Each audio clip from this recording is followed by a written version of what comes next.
Bueno, buenos días a todas y todos. Mi nombre es Galián.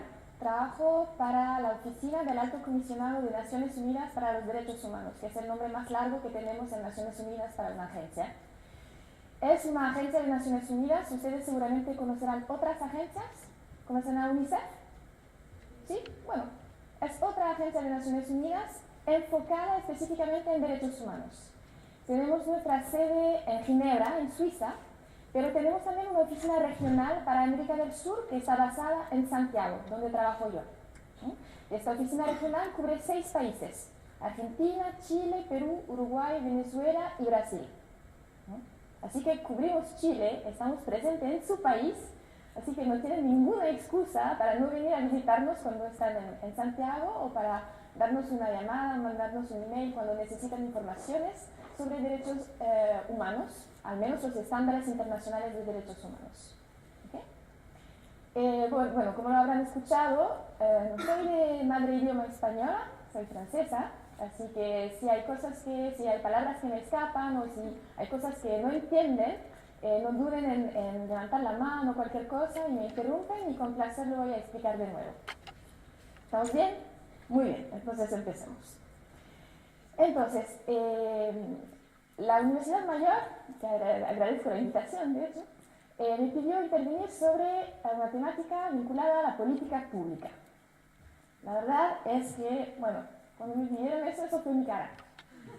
Puede ser que sea su cara interior en este minuto, porque es verdad que la temática de las políticas públicas es una temática bien complicada, ¿no? Puede ser un poco opaca, un poco pesada, como dicen en Chile, puede ser un poco fome, pero bueno, vamos a intentar ir paso a paso, ¿no? Para que sea claro y bastante simple y que les pueda resultar, espero, interesante.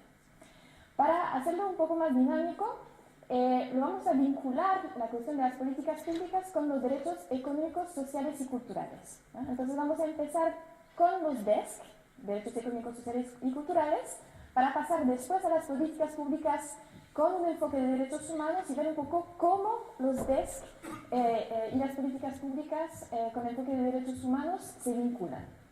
Y para terminar con un ejemplo de la región. ¿Estamos bien con los pasos? Muy bien. Entonces, empezamos con el paso 1 del test. ¿Qué me pueden decir ustedes de los derechos económicos, sociales y culturales?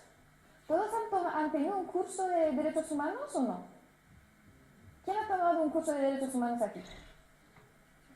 Nadie, muy bien. Entonces estamos todos al mismo nivel.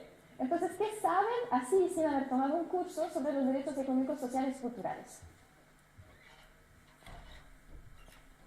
Puedo subirnos ahí, puedo venir más cercano, porque veo que hay algunos que se pusieron muy cerquita a la puerta para poder escaparse si hay un problema, pero yo puedo llegar hasta allá, entonces necesito una respuesta aquí. Bueno, la respuesta está en los siglos, ¿no? Derechos económicos, sociales y culturales. ¿Tienen ejemplos de esos derechos? Salud. Muy bien, salud. 1. ¿Qué más? ¿Cómo? ¿Educación? ¿Qué más?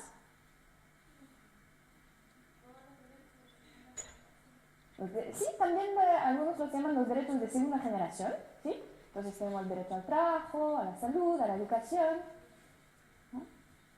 ¿Otros derechos? Bueno, ya está bien. Entonces, ¿qué sabemos sobre los DESC? Sabemos que son...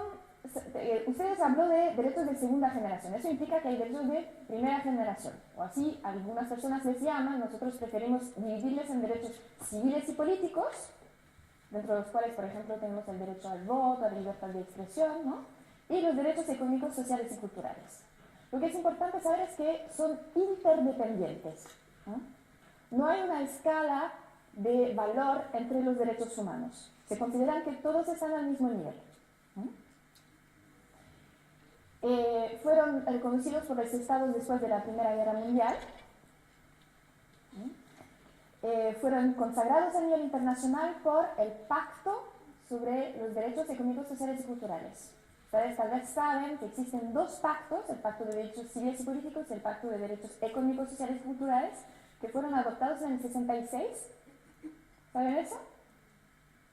A ver, internacionales de derechos humanos existen?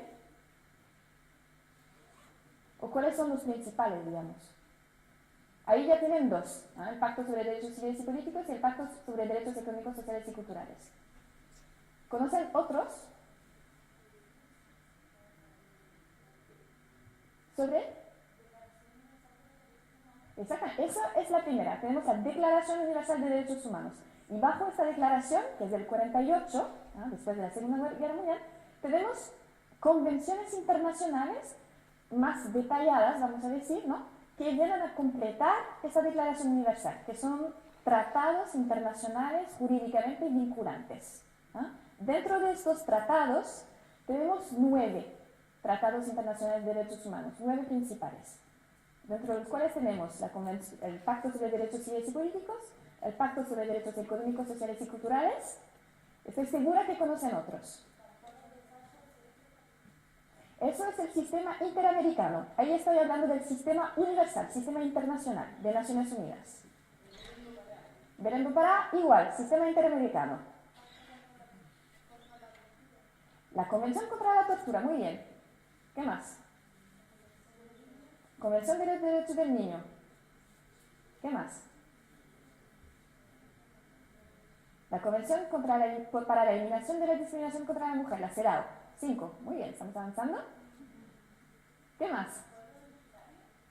No tenemos sobre pueblos originarios, pero sí tenemos la Convención sobre la Eliminación de la Discriminación Racial. 6. Eso es de la OIT, es un poco aparte, pero es muy bien, está sobre pueblos originarios. Entonces ahí tenemos 6. Bueno, les voy a ayudar, ¿no? Tenemos la Convención sobre Desapariciones Forzadas, ¿no? 7. Tenemos la Convención sobre los Derechos de las Personas con Discapacidad, 8. Y finalmente tenemos la Convención sobre los Derechos de los Migrantes y de sus familiares, ¿no? Y ahí tienen un poco el panorama general de los derechos internacionales de los derechos humanos, ¿no? Los 9 tratados principales en materia de derechos humanos. ¿Saben cuántos ratificó Chile? Todos, muy bien. Entonces ahí estamos muy bien. La especificidad de los derechos económicos, sociales y culturales es que aseguren una igualdad de trato y de condiciones mínimas de vida digna para los individuos, ¿no? Incluyen los derechos a la alimentación, a la vivienda adecuada, a la educación, la salud, la seguridad social, la participación en la vida cultural, derecho al agua, al saneamiento y al trabajo, entre otros. Solo para que tengan un poco presente algunos ejemplos concretos de estos derechos, ¿no? Existen muchos mitos y leyendas sobre los DESC, ¿no? Muchas veces, como ustedes les decía, los derechos de primera generación y segunda generación se diferencian. Se dice, por ejemplo, que los derechos económicos, sociales y culturales... Se me pasó, no sé, ¿qué pasó?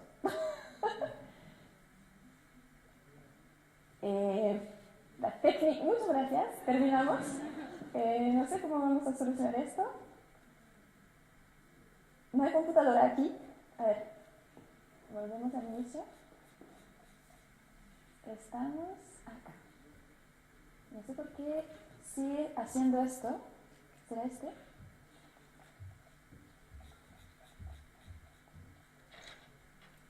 Los desafíos tecnológicos no nos asusten. Aquí estamos. Ok.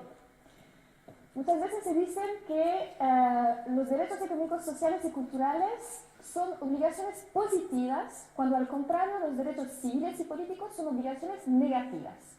¿Qué se entiende por eso? ¿Qué entienden con eso? ¿Qué es una obligación negativa? Exactamente, una obligación de no hacer, ¿no? De detenerse de hacer algo, ¿no? Cuando al contrario, una obligación positiva es una obligación de hacer, ¿no? ¿Piensan que es verdad que los derechos económicos, sociales y culturales son obligaciones de hacer cuando los derechos civiles y políticos son obligaciones de abstenerse? Por ejemplo, se dice que dentro de las obligaciones de derechos civiles y políticos hay la obligación de no torturar, que es solo una obligación de abstenerse. ¿Es solo una obligación negativa de verdad? ¿No? ¿Por qué?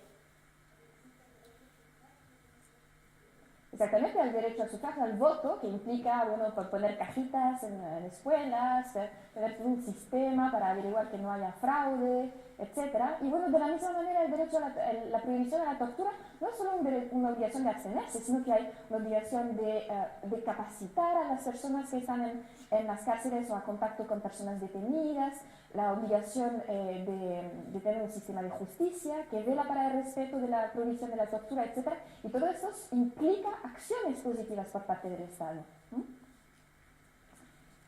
Entonces, todos los derechos humanos implican obligaciones de respetar, proteger y asegurar los derechos. Entonces, implica que sí hay una obligación de acción para todos los derechos, aunque se diga dentro del intitulado que es una obligación de prohibición de actuar. Se dice también que los derechos económicos, sociales y culturales son muy vagos, cuando los derechos civiles y políticos son muy precisos, ¿no? Abstenerse de torturar, todos saben lo que significa. El derecho al agua, bueno, es más complicado, pero hasta qué nivel, gratuidad, no gratuidad. Es verdad que hay temas sobre esta cosa, pero básicamente todas las normas de derechos humanos necesitan ser precisadas, ¿no? Como lo hemos dicho, decir simplemente que hay una prohibición de tortura no es suficiente per se. Tenemos que tener actividades que el Estado debe implementar acciones concretas para darle un contenido claro. Y finalmente se dice que los derechos económicos, sociales y culturales son costosos. Cuesta tener un sistema de salud, cuesta tener un sistema de educación, cuando los derechos civiles y políticos, de nuevo el derecho a la prohibición de tortura, por ejemplo, no cuesta nada. De nuevo, no es verdad. Tener un sistema de justicia para el derecho al proceso justo, por ejemplo, tener un sistema de justicia que funciona bien, cuesta dinero, ¿no? Lo mismo que un sistema de educación que funciona bien, los dos cuestan. Entonces, ambos grupos de derechos implican obligaciones positivas y negativas, por lo que requieren inversión por parte del Estado. Entonces, todos esos mitos y leyendas, por favor, se les quiten de la mente. Estamos ahí hablando de derechos iguales, interdependientes, indivisibles e universales. No existe primera o segunda generación, existen derechos humanos. De hecho, la Declaración Universal de Derechos Humanos, no sé si algunos de ustedes la leyeron una vez, si no lo hicieron, por favor, háganlo, es súper chiquitita, son unos 30 y pico artículos, entonces no toma nada leerlo, y van a ver que están todos mezclados. No hay una división entre derechos civiles y políticos y derechos económicos, sociales y culturales, están todos juntos en un mismo documento. Entonces la división vino después, con la Guerra Fría, con cuestiones políticas, pero básicamente al origen los derechos humanos están todos juntos en un mismo documento que garantiza su indivisibilidad e interdependencia. Esos son los 9 tratados de los cuales que les mencioné antes. Lo que es interesante en esta slide es ver las fechas de adopción de estos instrumentos. Ven que las dos últimas convenciones internacionales, la Convención sobre Derechos de las Personas con Discapacidad y la Convención sobre Desapariciones Forzadas, fueron adoptadas en el 2006. ¿Qué significa esto?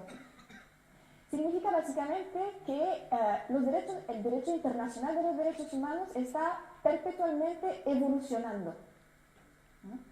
Y ustedes, durante su carrera que van a tener, van a aparecer nuevas convenciones. Entonces va a ser importante también para ustedes que se tengan al tanto, estén informados, enterados de la evolución de ese derecho internacional.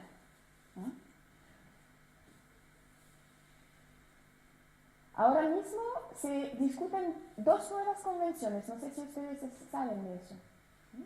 Una se está discutiendo ya en Ginebra, en Nueva York, que sería sobre los derechos de los adultos mayores, y otra sobre los derechos de las personas que viven con el VIH-Sida.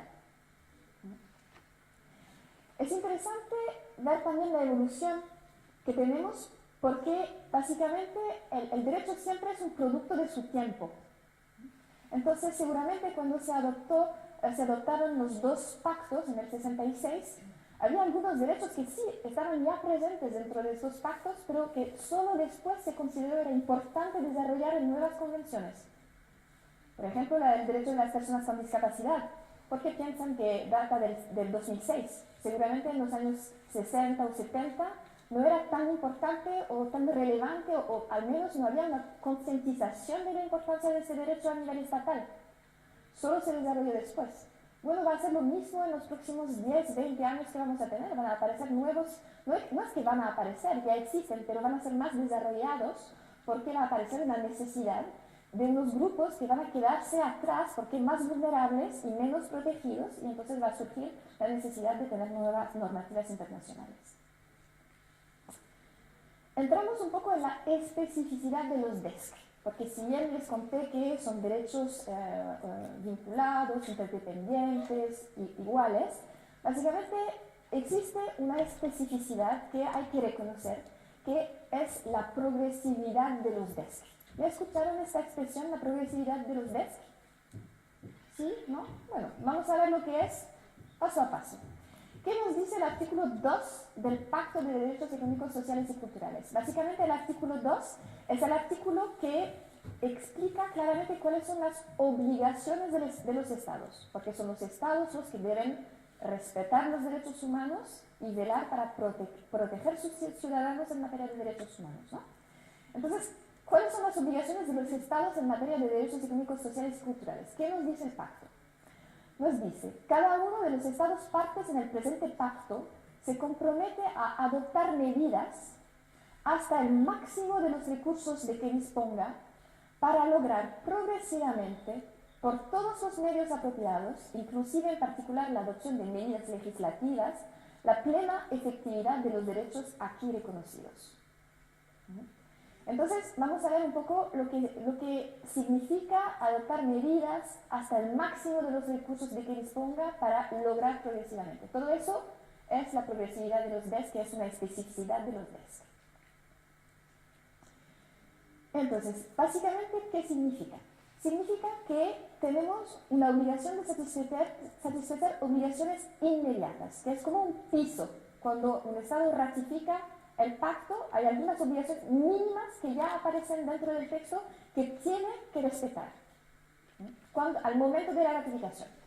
Y después existe una obligación de realización progresiva de los derechos. Hay derechos que deben cumplirse o lograrse su plena efectividad progresivamente. Esas son las dos etapas. Vamos a verlo en detalles, no se preocupen. Empezamos con la obligación de satisfacer obligaciones inmediatas. Eso al momento de la ratificación. El comité DESC, que es el comité de expertos que vela para la implementación de la convención, ha establecido al menos 3 obligaciones inmediatas.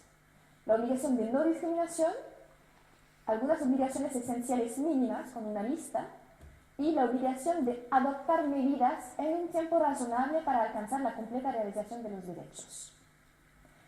Obviamente, bueno, ustedes entienden muy bien lo que significa la obligación de no discriminación. Es una obligación transversal que encontramos en todos los tratados internacionales de derechos humanos. Entonces, los estados han de prohibir de inmediato la discriminación, por ejemplo, en relación con la atención a la salud, la educación, en el lugar de trabajo, etc. Eso es una obligación inmediata. Y cuando estamos hablando de discriminación, conocen todos la discriminación basada en el sexo, en la edad, en el origen racial, etcétera, etcétera. Todos esos tipos de discriminación. Después, la segunda obligación inmediata son lo que se llaman las obligaciones esenciales mínimas, ¿no? Según el pacto, hay una obligación inmediata de satisfacer los niveles mínimos esenciales de cada derecho. Y ahí no le importa al pacto la cuestión de los recursos del Estado. El Estado no tiene excusas. Cuando ratifica este pacto, se compromete a garantizar algunos niveles mínimos esenciales de cada uno de los derechos económicos, sociales y culturales presentes dentro del pacto.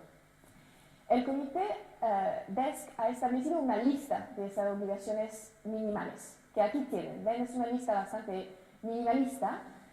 Asegurar el acceso a una alimentación esencial mínima, que sea nutritiva, adecuada y segura y garantice que nadie padezca hambre. Garantizar el acceso a un alojamiento, una vivienda y unas condiciones sanitarias de carácter básico, así como un suministro adecuado de agua apta para el consumo. facilitar medicamentos esenciales, según las definiciones del Programa de Acción sobre Medicamentos Esenciales de la Organización Mundial de la Salud, garantizar la enseñanza primaria gratuita y obligatoria para todos, garantizar el acceso a un sistema de seguridad social con un nivel mínimo de prestaciones que abarquen por lo menos la atención básica de la salud, las necesidades básicas de alojamiento y vivienda, el agua y el saneamiento, los alimentos y las formas más básicas de enseñanza. ¿Ustedes piensan que Chile está respetando estas obligaciones mínimas esenciales? Bueno, son ustedes los chilenos, ¿eh? Son ustedes que saben mejor que yo, ¿eh? No voy a contestar. Pero solo para que lo tengan presente y que se lo pregunten. Y finalmente, la última obligación de realización inmediata es la obligación de adoptar medidas. Básicamente es la obligación de no quedarse al nivel cero, sino la obligación de avanzar. Y ahí uno puede avanzar con un paso chiquitito y otros pueden avanzar con un paso grande, ¿no? Pero hay una obligación de hacer esfuerzos constantes para mejorar la implementación de los derechos que están contenidos dentro del pacto. Entonces, si resumimos lo que acabo de decirle con un gráfico, básicamente tenemos una obligación aquí, un nivel de garantía mínimo, que es la lista que les mostré, de derechos mínimos. Y después tenemos una obligación de avanzar, de tomar medidas. Y ahí algunos estados van a avanzar, no sé si tienen, en los autos tienen automático o tienen mecánico. Bueno, pasan la primera, algunos van a estar en primera, otros van a estar en segunda, otros van a estar en cuarta velocidad. Ahí se ubican las diferentes velocidades. Y todo eso dentro del marco de la no discriminación. Esa, en materia de derechos económicos, sociales y culturales, son las obligaciones inmediatas que los estados deben tomar cuando ratifican el pacto. ¿Ok? Entonces vimos, rompí la cosa.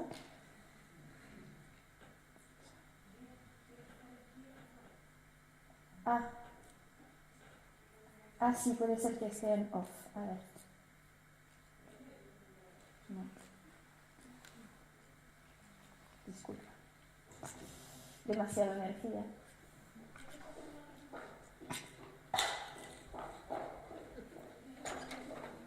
No, lo voy a hacer, no lo vuelvo. Sí, volvió. Aquí estamos. Muy bien. Entonces, vimos el paso 1, ¿no? La primera etapa. Ahora estamos en la obligación de realización progresiva de los derechos. Vimos que la parte 1 no tenía nada, está funcionando de nuevo. Creo que sí. Sí, avanza. Súper, gracias, disfruta.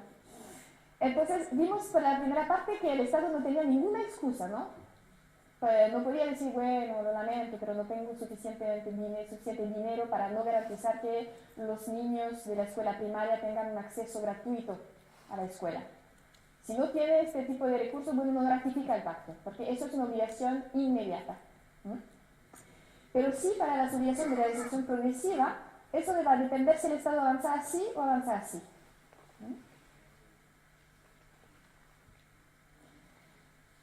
Ahí tienen un semáforo a la izquierda. El contenido mínimo del derecho, obligación de realización inmediata. Y después tenemos la realización progresiva, que es limitada a la disponibilidad de recursos, hacia la realización plena del derecho. Lo importante es que el Estado pueda demostrar que está siempre avanzando. El retroceso no es una opción.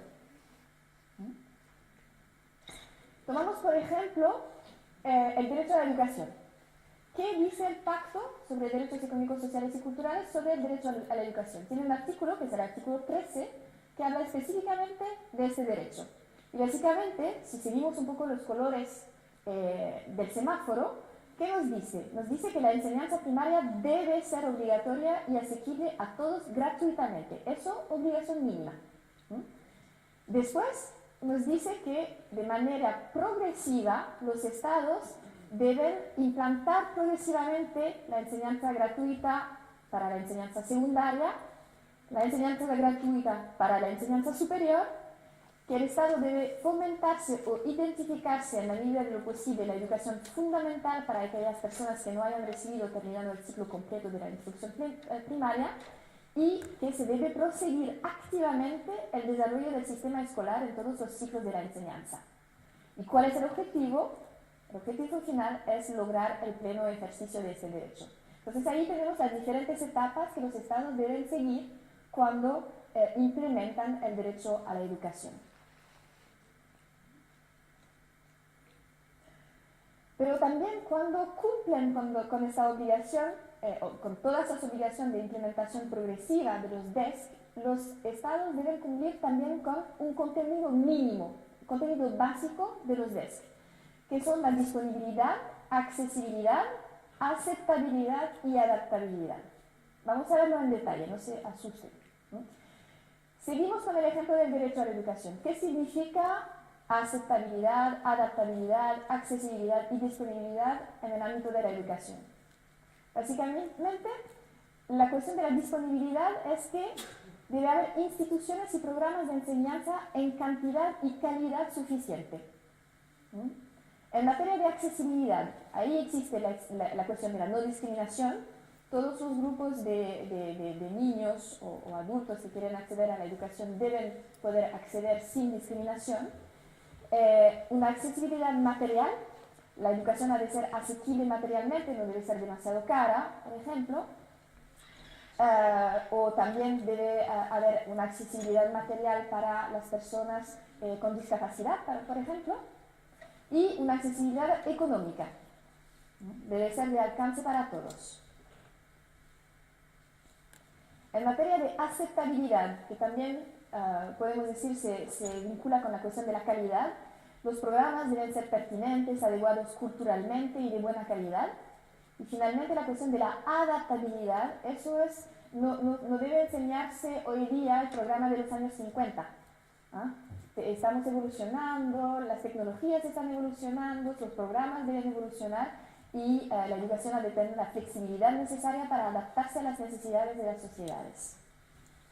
Y estos conceptos de aceptabilidad, adaptabilidad, calidad los vamos a encontrar con todos los derechos económicos, sociales y culturales. Si resumimos un poco lo que acabo de contarles, ¿no?, sobre la progresividad de los DESC que tenemos, ¿no?, que nos dice nuestra oficina, básicamente, nos dice que el concepto de la realización progresiva a veces se interpreta mal, como si los estados no tuvieran que proteger los derechos económicos, sociales y culturales hasta que tuvieran recursos suficientes.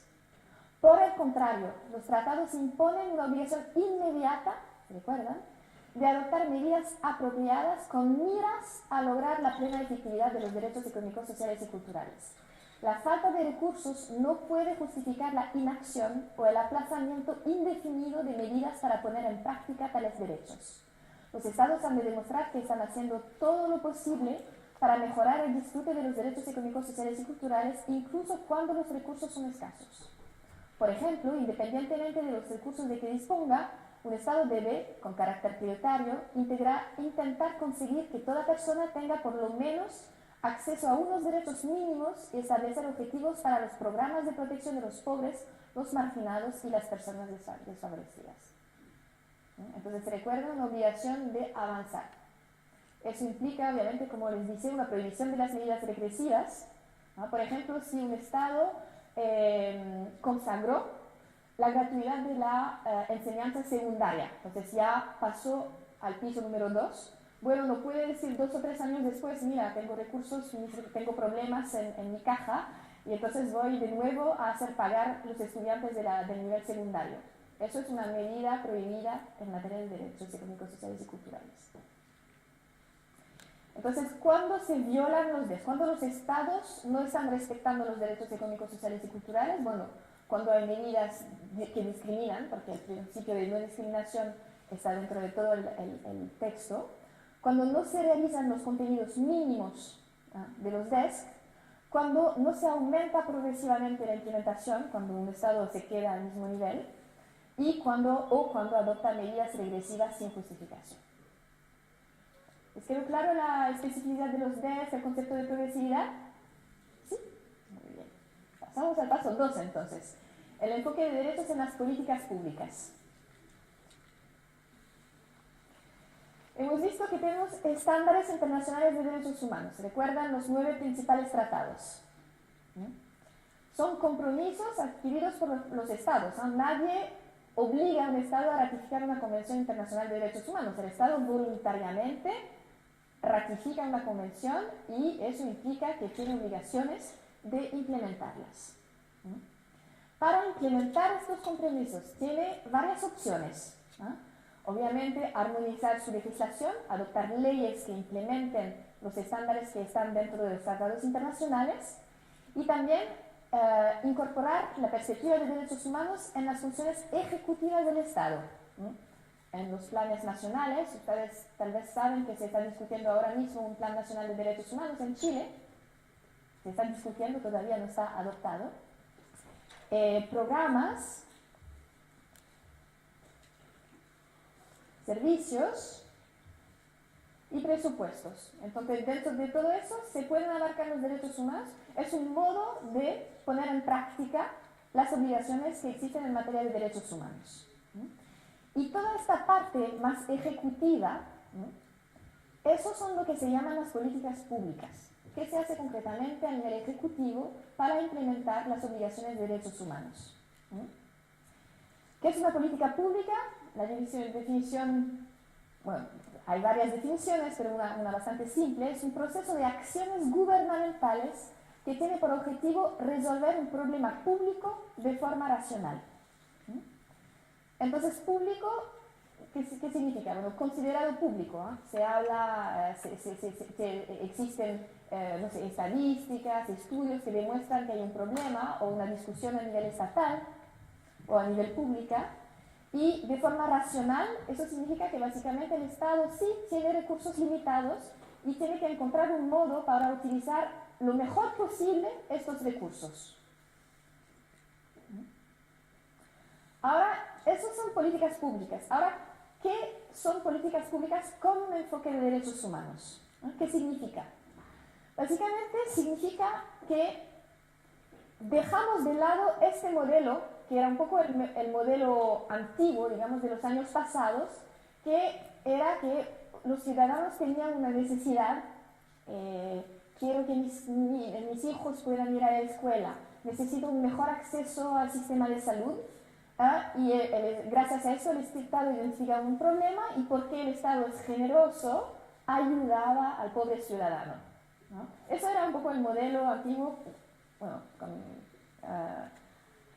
caricaturado, y pasamos a este modelo, que ese sí es el modelo del enfoque basado en derechos humanos, que los ciudadanos no piden porque necesitan y el gobierno no da porque es generoso y que quiere ayudar a sus ciudadanos.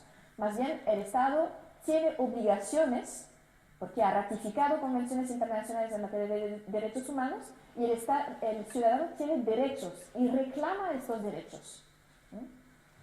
Entonces, no estamos hablando de generosidad o caridad por parte del Estado, más bien de un cumplimiento de responsabilidades. El Estado voluntariamente se comprometió a respetar los derechos humanos de sus ciudadanos, ahora tiene que implementarlo.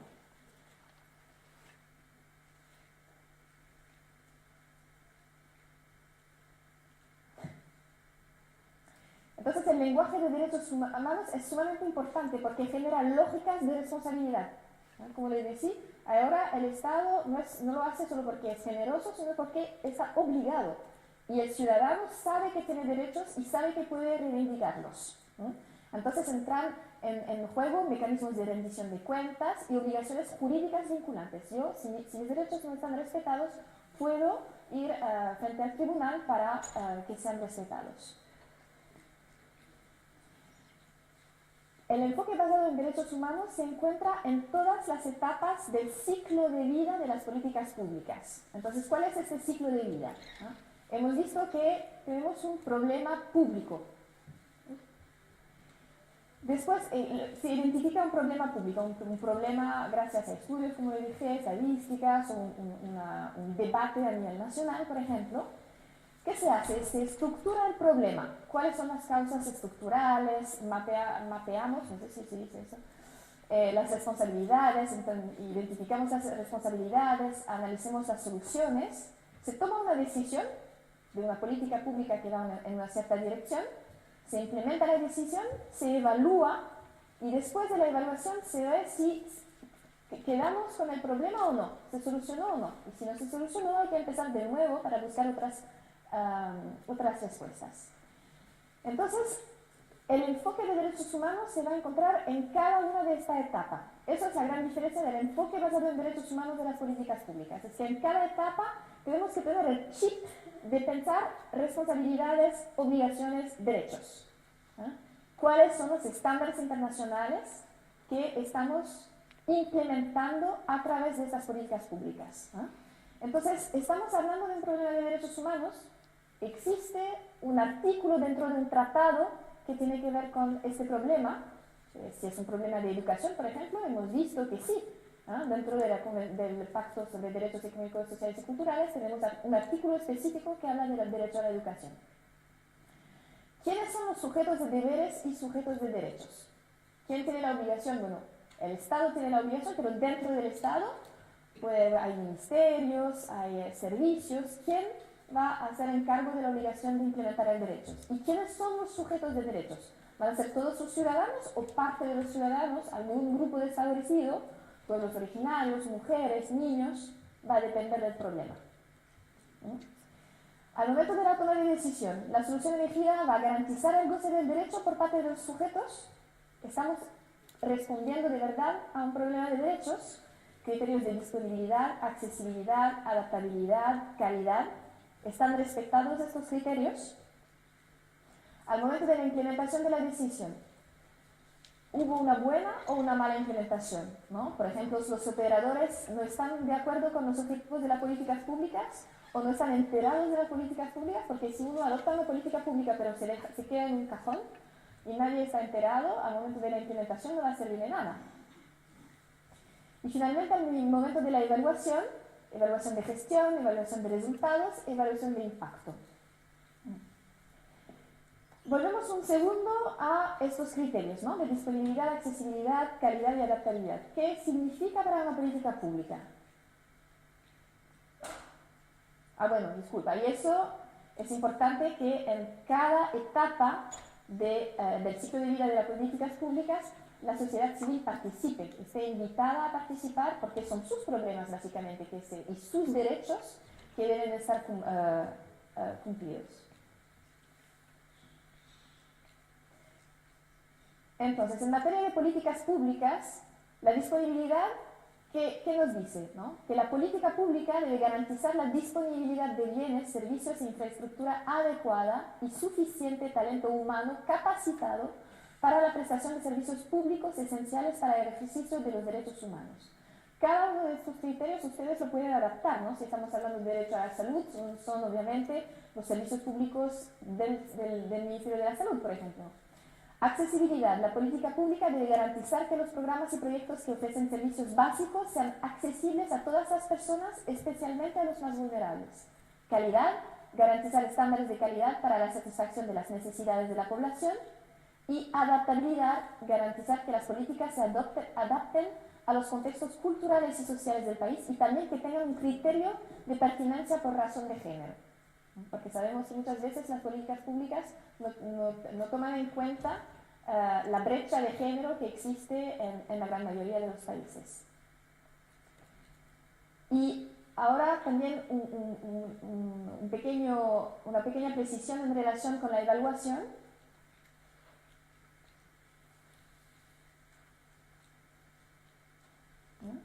La gestión por resultados no debe estar orientada a cómo se ejecutarán los fondos, si se lo hizo a tiempo o si se cumplieron los plazos o las normas, porque muchas veces es lo que se evalúa cuando se hace una política. ¿Lo hicimos bien? Bueno, sí, respetamos los tiempos, no gastamos más de lo que era previsto, sí, lo hicimos súper bien. Lo que le da validez a una política pública con enfoque de derechos humanos es saber si de verdad, después de haber invertido los recursos, la gente disfruta más o no de sus derechos. Y eso debe ser la evaluación final. Tomamos un ejemplo. Tomamos el ejemplo del derecho al trabajo. Y ahí decidimos, bueno, arbitrariamente, disculpa, tomar el ejemplo de un problema, que es un problema en la sociedad chilena y en muchas sociedades, ¿no? De la discriminación contra las mujeres en el empleo. Entonces, vamos paso por paso. ¿Por qué sabemos que es un problema público? ¿Ah? Bueno, tenemos estadísticas. Ahí tengo algunas estadísticas del Ministerio de Desarrollo Social del 2012. ¿Qué nos dice? En Chile hay alrededor de 300.000 trabajadoras de casa particular que representan un 12,3% de todas las mujeres ocupadas.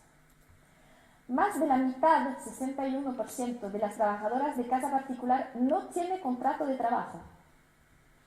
En Chile, en el 2009 se establece con la ley 20.348 el derecho a la igualdad de remuneraciones entre hombres y mujeres, pero a la fecha la brecha salarial sigue alrededor del 13% a favor de los hombres. En Chile, si una mujer y un hombre jubilan a la misma edad y con un fondo ahorrado del mismo monto, ella recibe una pensión mensual inferior en alrededor de un 30% debido a su mayor expectativa de vida. Esas son unas de las estadísticas, pero tenemos muchas para decir que sí, hoy día todavía en Chile, como en muchos países, existe discriminación contra las mujeres en el empleo. Entonces, sabemos que tenemos un problema público. Ahora, tenemos estándares internacionales en materia de derechos humanos que podemos utilizar para solucionar este problema, o al menos para tener la pauta en materia de derechos de las mujeres. ¿Tenemos estándares internacionales? ¿Qué tenemos? Exactamente, tenemos la CEDAW, la Convención para la Eliminación de la Discriminación contra la Mujer, ¿no? Que tiene artículos específicos que dice que hombres y mujeres deben tener, por ejemplo, que deben tener el mismo salario para el mismo trabajo, ¿no? Que nos dice que en el ámbito laboral las mujeres deben ser tratadas al igual de los hombres, que además deben tener cosas adicionales, ¿no? En relación con cuando están embarazadas, cuando están amamantando, ¿se dice? No, mamantando. Existen también otros artículos en otros tratados, por ejemplo el artículo 7 del Pacto de Derechos Económicos, Sociales y Culturales, que nos dice, los Estados partes en el presente pacto reconocen el derecho de toda persona al goce de condiciones de trabajo equitativas y satisfactorias que le aseguren en especial: 1. Un salario equitativo e igual por trabajo de igual valor, sin distinciones de ninguna especie. En particular, debe asegurarse a las mujeres condiciones de trabajo no inferiores a las de los hombres, con salario igual por trabajo igual. Entonces tenemos varios estándares. Tenemos la Convención contra la Eliminación de la Discriminación Racial, pero también otros tratados internacionales en materia de derechos humanos también tienen artículos específicos para prohibir la discriminación contra la mujer en la esfera del empleo. Entonces sí, tenemos un problema público y sí tenemos estándares internacionales en materia de derechos humanos. Entonces, estructuramos el problema.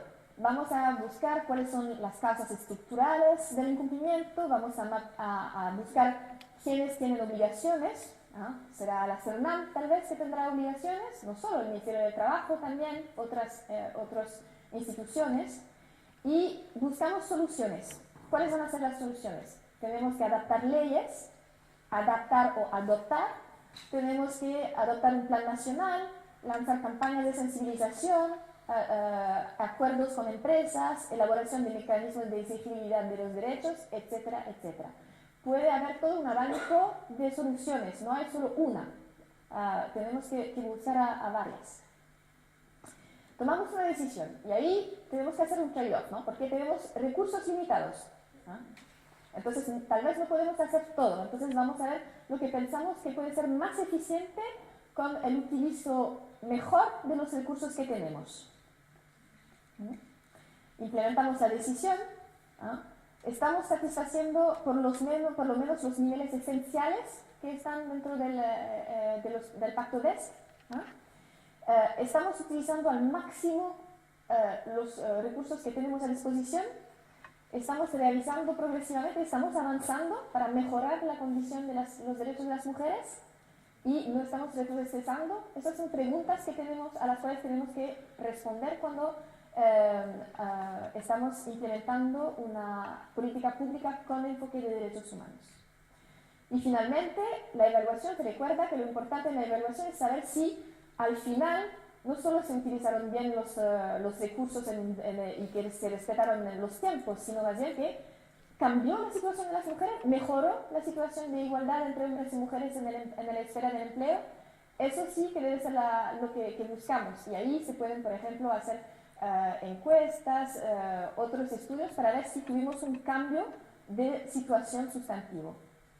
Podemos implementar, por ejemplo, indicadores que nos permiten dar un seguimiento en el tiempo del mejoramiento de la implementación de ese derecho. Si tomamos el ejemplo del derecho a la salud, de la misma manera, ahí, bueno, tomamos otro ejemplo, el problema de las tasas desproporcionalmente altas de embarazo en adolescentes, que también es un problema que se encuentra en Chile. ¿Cómo una política pública con enfoque de derechos humanos va a responder a ese problema? Si tenemos un problema público, tenemos estadísticas, estudios que lo demuestran. Tenemos, sí, estándares internacionales de derechos humanos, de nuevo, tenemos la CEDAW, tenemos el Pacto de Derechos Económicos, Sociales y Culturales, el artículo 12, que tiene un artículo específico sobre el derecho a la salud, con un enfoque sobre el derecho a la salud de las mujeres. También el Comité DESC ha adoptado lo que se llama una observación general, lo que es aquí la OG12, Observación General 12. Una observación general es una interpretación del tratado por parte del comité que vela por el desarrollo del tratado. Y entonces estos miembros del comité adoptan la observación general, que son documentos de 10-15 páginas que explican en detalles el contenido de un derecho. Y en este caso tenemos una observación general del Comité DESC que habla de qué es la obligación del Estado en detalles si quiere respetar el derecho a la salud de las mujeres. Entonces tenemos estándares muy precisos sobre cuáles son las obligaciones concretas del Estado. Tenemos un estándar. Además tenemos estándares nacionales. Ahí tenemos una Estrategia Nacional de Salud y la Estrategia Nacional de Salud 2011-2020 que tiene como una de sus metas disminuir en un 10% la tasa de fecundidad proyectada en población menor de 19 años y incluye un objetivo sanitario 4 que es reducir la mortalidad, morbilidad y mejorar la salud de las personas a lo largo del ciclo vital. Entonces, tenemos varios estándares a nivel internacional y nacional para cumplir con estas obligaciones y para resolver este problema público. Ahora, ¿cómo lo vamos a implementar a través de una política pública con enfoque de derechos humanos? Analicemos las causas estructurales del incumplimiento. ¿Cuáles son las causas? Falta de educación integral sobre sexualidad, criminalización del aborto, ausencia de métodos anticonceptivos asequibles y accesibles, discriminación, etc. Tenemos varias causas que han sido ya identificadas claramente. Entonces ahora, ¿quién es responsable dentro del Estado para cumplir con los derechos internacionales relacionados con el derecho a la salud de la mujer? Y proponemos medidas concretas, las vimos, leyes, programas, etcétera, campañas de sensibilización para responder a este problema público en particular. De nuevo el trade-off, tenemos recursos limitados, entonces, ¿dónde vamos a poner la prioridad? Implementamos la decisión, de nuevo vemos un poco, respondemos a las preguntas si estamos avanzando, si se cumplen con las obligaciones mínimas, no estamos retrocesando. Y finalmente la rendición de cuentas, a ver si existe una justiciabilidad del derecho y podemos poner en vigor indicadores que nos van a permitir seguir en el tiempo si estamos avanzando con este tema.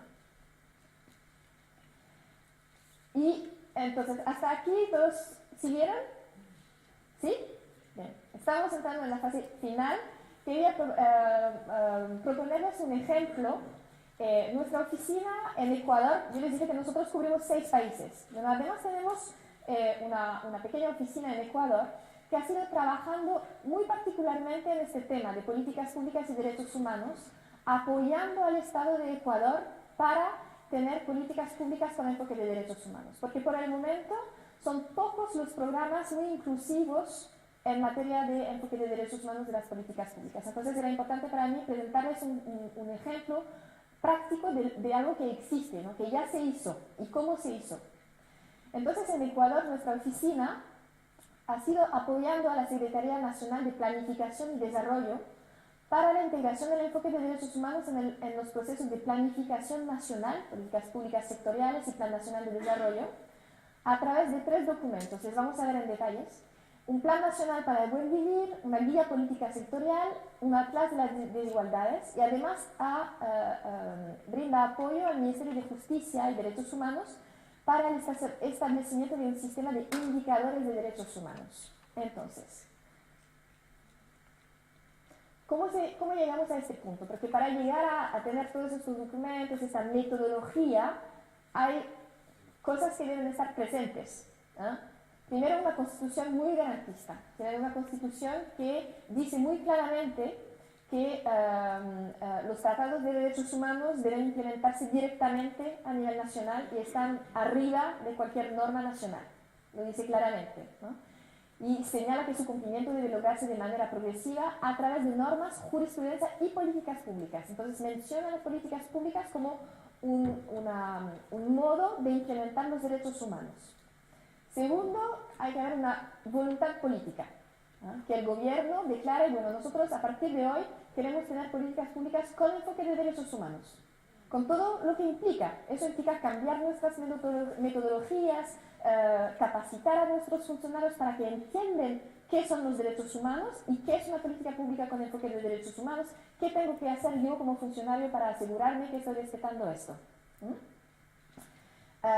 Y obviamente la experticia tal vez de un órgano internacional capacitado en estos temas. En este caso nos pidieron apoyo en el 2009, pidieron apoyo a la Oficina del Alto Comisionado para Derechos Humanos para empezar este proyecto.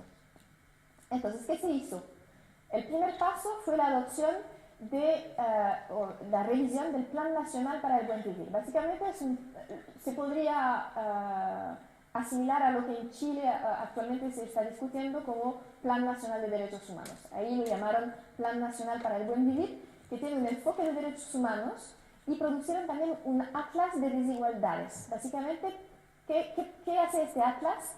Proporciona la línea de base del nuevo Plan Nacional para el Buen Vivir. Mide las brechas en el disfrute de los derechos, tanto por grupos como de manera territorial. Se desarrolló una metodología para identificar dónde estaban los grupos más excluidos respecto al disfrute de derechos, dónde hay recursos más limitados y dónde priorizar. Es una base de estadísticas, porque para saber dónde están los problemas es necesario tener datos, ¿no? Y datos desglosados, porque los datos que miden un porcentaje medio nunca dan una verdadera idea, ¿no? Si ustedes sois 2 y tienen una torta, el promedio de lo que van a poder comer de la torta es una media torta, pero básicamente puede ser que uno come toda la torta y uno no tenga nada, pero la estadística mediana lo que le va a decir es que ustedes tuvieron una media torta. Entonces es súper importante desglosar y ver que hay unos grupos vulnerables. Aquí se hizo en Chile, el PNUD hizo una investigación, por ejemplo, sobre los derechos de los pueblos indígenas. Se ve que el porcentaje en el acceso, por ejemplo, a la educación, a la salud, la mortalidad maternal, infantil, etc., las cifras son menos buenas que para el resto de la población chilena. Entonces es importante porque si uno mide solo en promedio cómo va la sociedad chilena, bueno, se ve que hay un mejoramiento, pero después viendo por grupos desglosados se ve que algunos grupos sí aumentaron mucho su calidad de vida cuando otros o regresaron o tuvieron un aumento más pequeño. Entonces empezaron con esta gran encuesta y con este atlas para identificar dónde hay que poner las prioridades. Con esto redactaron una guía de política sectorial. Tengo un ejemplar aquí, si personas están interesadas en este documento, se encuentra también en internet, que es una metodología para los funcionarios públicos de cómo adoptar paso a paso una política pública con enfoque de derechos humanos. Entonces, ¿cuáles preguntas uno tiene que hacerse? ¿Cuáles elementos debe incluir dentro de su política pública? ¿Cómo darle seguimiento a su política pública con un enfoque de derechos humanos? Todo esto está muy detallado en el documento. Sé que estoy hablando desde mucho tiempo ya, entonces no lo voy a detallar mucho más, pero como les dije, está accesible en internet y tengo una copia aquí si hay alguien que está interesado. Obviamente, esta guía no era suficiente. Una vez que se adoptó la guía, había que capacitar a los funcionarios públicos y especialmente a los planificadores, los que adoptan políticas públicas. Y se capacitaron a más de 200, hasta el día está siguiendo, más de 200 planificadores. Porque los planificadores vienen de diferentes backgrounds, ¿no? No todos han estudiado derecho, no todos son juristas. Y muchas personas piensan que los derechos humanos son para los juristas. Eso no es verdad. Yo no soy jurista y trabajo en derechos humanos desde 10 años. Yo vengo de las ciencias políticas, por ejemplo. Hay personas que vienen de la sociología, de la antropología. Hay de todos lados. Y los planificadores es la misma cosa. Igual pueden entender que existen estándares internacionales de derechos humanos que deben respetarse, no son tan complicados. Hay 9 tratados. Cualquier persona puede entender 9 tratados. Y es importante demostrarles cómo eso puede ser operativo, por qué los derechos humanos pueden ser útiles para su trabajo, para que los utilicen. Y finalmente hicieron otro documento, indicadores de derechos humanos, para ver un poco, para poder evaluar las políticas públicas, para apoyar con la evaluación, porque al final de la evaluación se ve si se mejoró o no se mejoró. ¿Cómo se hace para saber si se mejoró la implementación de un derecho? Bueno, tenemos que tener indicadores para ver un poco dónde quedan desigualdades, dónde se mejoró la brecha o se hizo más pequeña la brecha. Y con eso termino esta larga presentación. Disculpa si me demoré un poco más de los 40 minutos autorizados. Muchas gracias.